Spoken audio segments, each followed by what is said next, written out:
जय हिंद दोस्तों, मैं हिमांशु शर्मा आप सभी का स्वागत करता हूं अपने YouTube channel wifi next exam में। दोस्तों, आप सभी को पता होगा कि मैंने मैथ्स की जो पहले पार्ट में वीडियो बनाई थी तो उसमें मैंने संख्याएं पढ़ाई थी। ठीक है, और संख्याओं मैंने सभी संख्याएं बता दी थी, वास्तविक संख्या और दशमलव संख्या रह गई थी। ठीक है, तो हम सबसे पहले दशमलव संख्या लेंगे। ठीक है, आज हम दशमलव संख्या लेंगे और इस वीडियो में जो हम पढ़ाएंगे वो स्थानीय मान और जातीय मान भी पढ़ाएंगे, यानी कि तीनों टॉपिक एक ही में कवर कर लेंगे। और एक टॉपिक और है वास्तविक संख्याएं, वो भी हम इसी में पढ़ाएंगे, वास्तविक संख्याएं को भी। ठीक है, तो सबसे पहले हम क्या करेंगे, दशमलव संख्या को पढ़ते हैं। दशमलव संख्या दोस्तों मैं बता दूं, दशमलव संख्या वो संख्या होती है, यानी कि इसे इंग्लिश में बोलते हैं डेसिमल संख्या। ठीक है, और ये दो प्रकार की होती हैं। जो दशमलव संख्या होती हैं ये दो प्रकार की होती है। दशमलव संख्या दो प्रकार की होती हैं। नंबर एक परिमेय संख्या,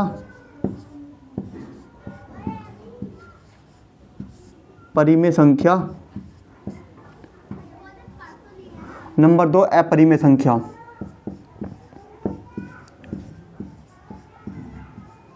नंबर एक परिमेय संख्या और नंबर दो अपरिमेय संख्या। परिमेय संख्या वो संख्या होती है जिसे हम जिन संख्याओं को हम p/q के रूप में लिख सकते हैं। परिमेय संख्या वो संख्या होती हैं जिन्हें हम p/q के रूप में लिख सकते हैं, और जिन संख्याओं को हम p/q के रूप में नहीं लिख सकते उन संख्याओं को हम अपरिमेय संख्या कहते हैं। ठीक है, परिमेय संख्या कौन कौन सी होती हैं? सभी पूर्णांक संख्या परिमेय संख्या होती है। जैसे कि 4, तो 4 परिमेय संख्या है नहीं है, क्योंकि इसके बटे में 1 हो गया, तो ये कैसी है भाई? 4 पूर्णांक संख्या है, इसके बटे में इसे हमने p/q के रूप में लिख दिया, तो ये रहा तो तब भी 4 ही, तो इसलिए ये क्या है, एक परिमेय संख्या है। 5 है, 5/1, 7/1, ये सब कैसी संख्या है? परिमेय संख्या है। और जी 4/5 ये भी परिमेय संख्या है। ठीक है, लेकिन अभी हम और आगे को पढ़ते हैं। अपरिमेय संख्याओं को हम बाद में पढ़ते हैं। परिमेय संख्याओं को भी हम दो भागों में बांटते हैं। जैसे कि अब देख, तो परिमेय संख्याओं को हम दो भागों में बांटते हैं। नंबर एक शांत दशमलव,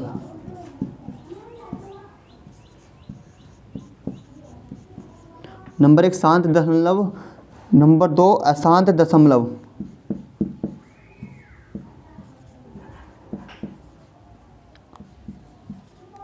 अशांत दशमलव, शांत दशमलव हम पढ़ते हैं। देखो, शांत दशमलव क्या होती हैं? जिन संख्याओं को दशमलव लगने के बाद कहीं पर जाकर मतलब कि विराम लग जाए, उसके बाद पहाड़ा ना पढ़ा जाए और पूरी कट जाए। जैसे कि 4/5 ले लो, चलो 4/5 है। ठीक है, हम 5 से जब 4 को भाग करेंगे तो यहाँ कर लो भाग। ये मैं उन्हें करने सिखा रहा हूँ जो बच्चों को जिन्हें जिनके समझ में कम आ रहा। ठीक है, इसे हम 4 को हम 5 से भाग करेंगे, 4 को हम 5 से भाग करेंगे तो यानी कि 0। भाई ये इसको 5 का पढ़ा 4 में पढ़ा नहीं जाने का, तो हम पहले 0 लगा लेंगे, 4 को नीचे ताल लेंगे। लेकिन 5 का पढ़ा अब भी नहीं पढ़ा जाने का, तो यहाँ दशमलव लगा के यहाँ 0 लगाएंगे। 5 अट्ठे 40, अट्ठे यहाँ लिख देंगे, 40 यहाँ लिख देंगे, 40 यहाँ लिख देंगे। ठीक है, तो ये एक कंडीशन इसकी ये जाएगा हुई कि इसके बाद ना तो कोई अंक इसके बाद है और ना ही पढ़ा इसके बाद पढ़ा जा रहा है, ये पूरा कट गया। तो इसलिए 4/5 कैसी संख्या है? एक 0.8, ये शांत दशमलव है। ठीक है, दूसरी संख्या क्या है इसकी? 3/5, 3/5 भी शांत दशमलव होगी। देखो कैसे,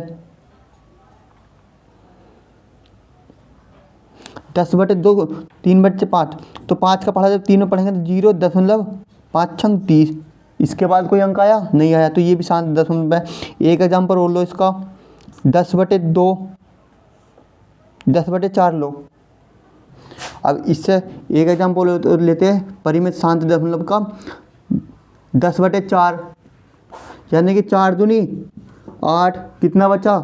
2 बचा, दशमलव लगाया 20 हो गया, 4 पंजे 20, ये भी शांत दशमलव है। अब हम पढ़ते हैं अशांत दशमलव को। जैसे कि अशांत दशमलव वो दशमलव होगा जिनका दशमलव के बाद पहाड़ा पढ़ता चला जाए और संख्या आती चला, यानी कि भागफल में कोई ना कोई संख्या आती चली जाए दशमलव के बाद भी। जैसे 10/3 ले लो, 10/3, जब 3 का पहाड़ा हम 10 में पढ़ेंगे तो मैं तुम्हें इसकी पूरी तरह से करके दिखाता हूँ, ठीक है। देखो पहले यहाँ ही कर लो, 3 तिया 9, 1 बचा, 0 लगाया, यहाँ दशमलव लगाया तो 0 लगाया उधर, तो कितना हो गया फिर 10 हो गया, फिर 3 तिया 9, फिर यही कंडीशन है, फिर यही कंडीशन आएगी, तो ये बनता चला जाएगा अनंत तक, ठीक है। तो ये कंडीशन कभी ख़त्म नहीं होगी, तो इसे बोलते हैं हम अशांत दशमलव, ठीक है। और एक एग्जाम्पल बोल लो 5/3, तो 3 ही करना, 3 दशमलव कितना बचा 2, 3 छंग 18, फिर 2 बचा, फिर 3 छंग 18, फिर 2 बचा, फिर 3 छंग 18, ये आता चला जाएगा। तो ये होता है अशांत दशमलव। हम इसे एक लिखने का एक तरीका ये है, जैसे 3.333 है तो 3.3 लगाओ और इसके ऊपर बार लगा दो। इसका मतलब ये है कि जिस संख्या के ऊपर बार लगा हुआ है वो बार बार आती चली गई, ठीक है। तो ये था हमारा दशमलव संख्या होगा, परिमेय संख्या बताई मैंने ये। अब बात करते हैं हम अपरिमेय संख्या। अपरिमेय संख्या वो संख्या होती हैं जिन्हें हम p/q के रूप में नहीं लिख सकते, जैसे कि √2। √2 को p/q के रूप में हम नहीं लिख सकते। √2 का मान कितना होगा बताओ, 1.414, आगे तक आता चला जाएगा, ये पता नहीं क्या क्या आएगा, संख्या अलग अलग आएंगी लेकिन आती चली जाएंगी। √3 बताओ कैसी संख्या है, अपरिमेय संख्या है। √3 भी। √4 कैसी संख्या, √4 एक परिमेय संख्या है, क्योंकि 4 वर्ग किसका है, 2 का। जब √4 को हम करेंगे तो आएगा 2/1, यानी कि p/q के रूप में लिखी जा सकती है √4। तो √4 कैसी संख्या है, इसे यहाँ भी लिख सकते,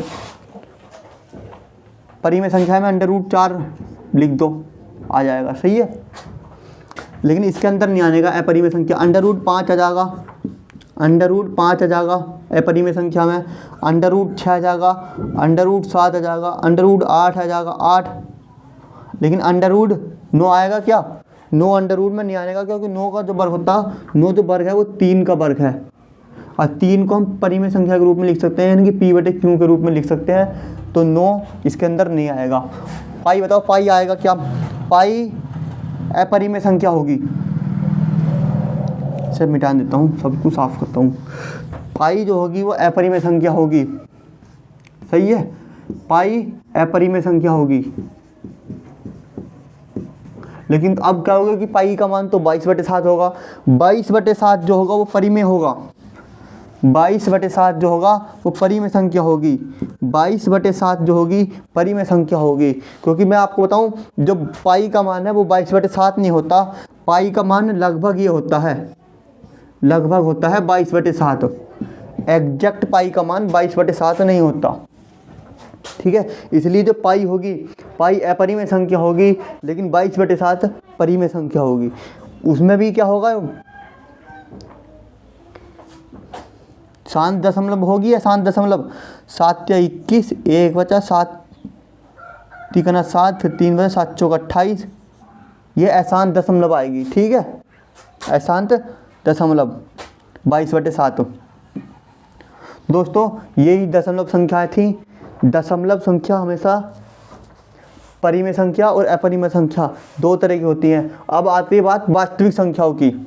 वास्तविक संख्या कौन सी होती हैं, वे संख्याएं, वास्तविक संख्या,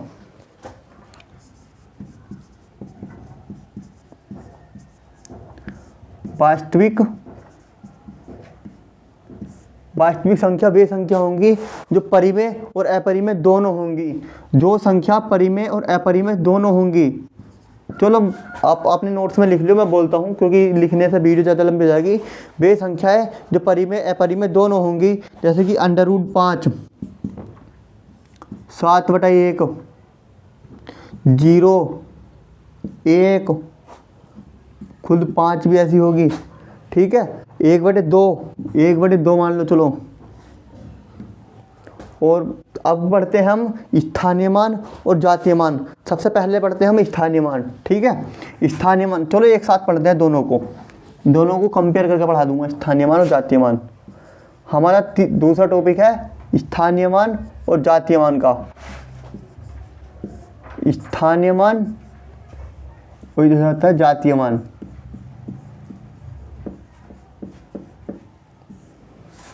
जातीय मान, स्थानीय मान क्या होता है? किसी संख्या का स्थानीय मान, मतलब जहाँ संख्या का स्थान हो। ठीक है, संख्या का स्थान क्या होता है? पहला नंबर पर होता है इकाई, दूसरे नंबर पर दहाई। भाई संख्या का स्थान यही तो होगा, इसके अलावा कुछ और होगा? इकाई, दहाई, फिर होगा सैकड़ा, फिर होगा हजार,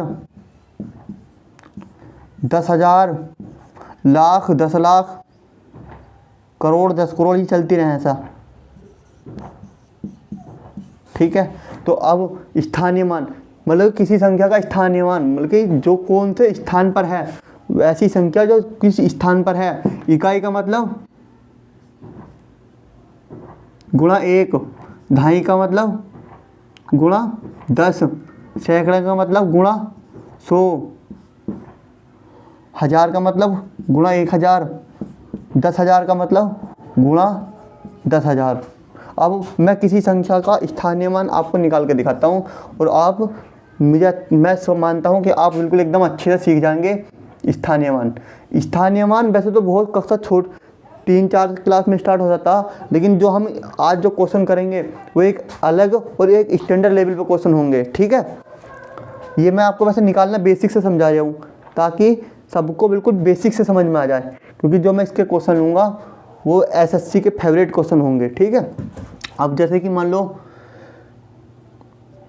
कोई संख्या 6, 5, 7, 4, 3, 2 में इसमें पूछ ले कि भाई 7 का स्थानीय मान क्या होगा। 7 का स्थानीय मान पूछ ले कि 7 का स्थानीय मान क्या होगा, तो 7 का स्थानीय मान क्या होगा, ये होगा। 7 के बाद कितने अंक हैं? 1, 2, 3, तो 7 लिखो, 3 लगा दो। लेकिन ये ऐसा नहीं है, मैं आपको उसका बताता हूँ 3 0 क्यों लगे, क्योंकि मैंने बताया था संख्या का जो स्थान होगा वो इकाई, दहाई, सैकड़ा, हजार के हिसाब से होता है। ठीक है, इकाई, दहाई, सैकड़ा, हजार, तो गुणा 1000 हो गई।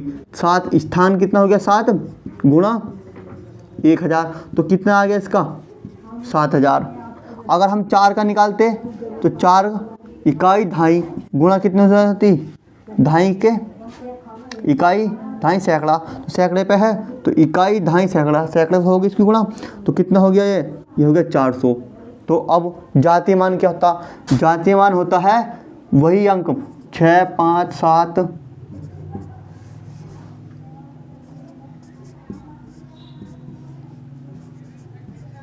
3, 2। जातीय मान वो संख्या होती है जिसके बारे में पूछा है। मान लो अगर हम पूछ ले कि 7 इस संख्या में, यानी कि इकाई, दहाई, सैकड़ा, हजार, 10,000, लाख, 6,57,432 में 7 का जातीय मान क्या होगा? 6,57,432 में 7 का जातीय मान क्या होगा? तो 7 का जातीय मान 7 ही होगा। 7 का जातीय मान 7 ही होगा। अब मैं आपको बताता हूँ जो क्वेश्चन पूछते हैं हमारे परीक्षाओं में, एसएससी में, रेलवे में जो क्वेश्चन पूछते हैं वो किस तरह से पूछते हैं। वो ये पूछते हैं, कोई क्वेश्चन है दिया हुआ, कोई हमारा क्वेश्चन है जो है कि 5, 8, 0, 7, 3 में 8 का स्थानीय मान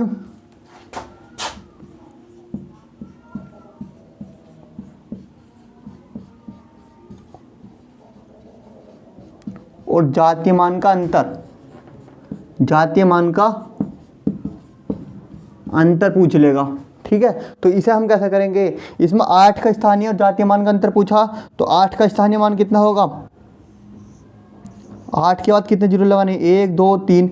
मैंने ये बताया था 3 0 क्यों लगाने, क्योंकि इकाई, दहाई, सैकड़ा, हजार, ये हजार, इसका स्थान कहाँ है? हजार पर है। इकाई, दहाई, सैकड़ा, हजार, तो गुणा कितने से हो जाएगी इसकी? 1000 से। जब गुणा 1000 से हो जाएगी तो कितना हो जाएगा? ये 8000। ठीक है, कितना हो गया? यह 8000। और जातीय मान मैंने इसका क्या बताया था? जो जातीय मान बताया था वही अंक बताएगा जिसके बारे में पूछेगा। जातीय मान कितना इसका? 8। जातीय मान कितना? 8। और अब आपको बता दूं, अंतर हमेशा वहाँ लेते हैं बड़ी संख्या में से छोटी संख्या घटाते हैं। जहाँ हमसे पूछी जाए दो संख्याओं का अंतर बताओ तो बड़ी संख्या में से छोटी संख्या घटाते हैं।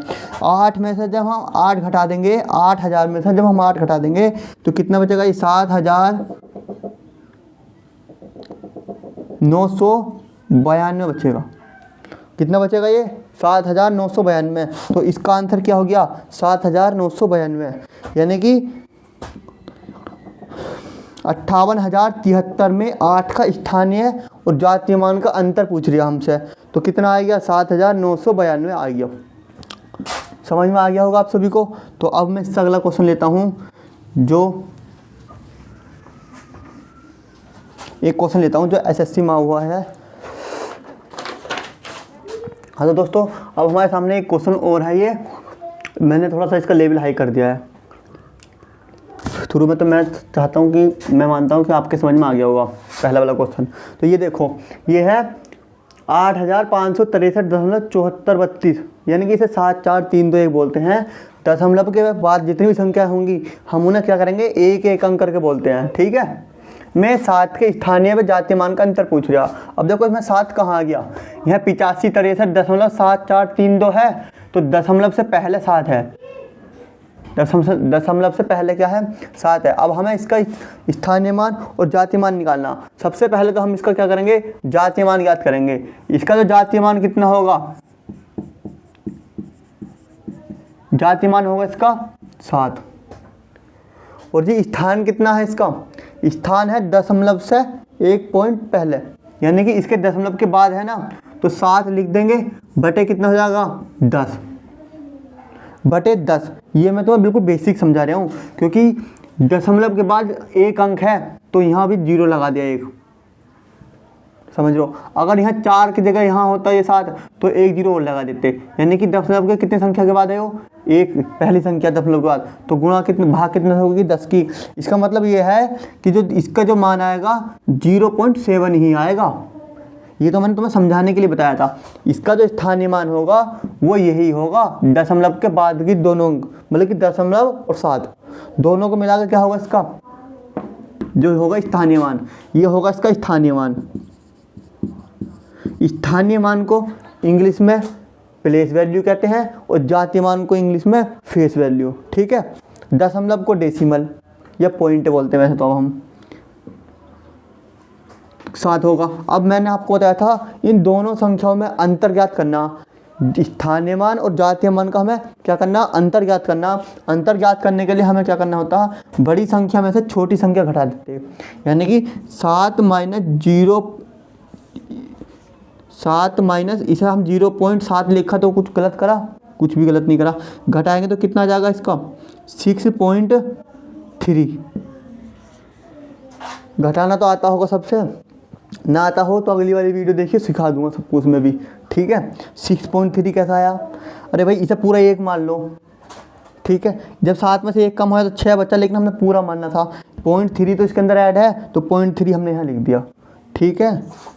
अब अगर हम इसमें 8 का स्थानीय मान पूछ लें भाई, अगर हम इसमें 8 का स्थानीय मान निकालें तो कैसे निकाल लेंगे? मतलब 8563 में 0.743 में स्थानीय मान पूछे इसका 7 का, यानी कि 8 का क्वेश्चन है दूसरा का स्थानीय मान।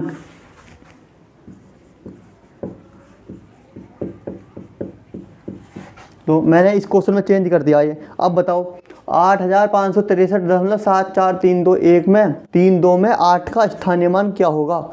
इसका स्थानीय मान मैं आपको बताता हूँ। इसका स्थानीय मान सेम उसी तरह से निकालो जो हमने पहले सीखा था अभी थोड़ी देर पहले भी इस वीडियो में। तो ये क्या था? इकाई, दहाई, सैकड़ा, हजार, तो 8000 हो गया इसका स्थानीय मान। यही आंसर है। अब मेरे कुछ भाई कहेंगे फ़ोन कर करके, भैया दशमलव के बाद जो संख्या है इनका क्या होगा? दशमलव के बाद की संख्याओं का इसमें कोई भी यूज नहीं होता, चाहे तो लिख लो दशमलव के बाद की संख्या का कोई यूज नहीं होगा। ये कब नहीं होगा? कब नहीं होगा? जब दशमलव से पहली संख्याओं का स्थानीय मान पूछे, तब नहीं होगा। अगर दशमलव के बाद की संख्याओं का पूछ ले, तो मैंने आपको बताया था, अगर हम दशमलव के बाद की संख्याओं में इसमें हमसे 4 का स्थानीय मान पूछ ले, 4 का स्थानीय मान पूछ ले, 4 का स्थानीय मान क्या हो जाएगा? 0.04। कितना हो जाएगा? 0.04। कितना हो जाएगा? 0.04। ये वाली बात जहन में उतार लो, ठीक है। और 7 का मैंने भी बताया 0.7, ठीक है। तो आज की वीडियो में इतना ही था। और कुछ निकालूं? चलो एक क्वेश्चन और है, बिल्कुल ज़बरदस्त क्वेश्चन आया मेरे दिमाग में।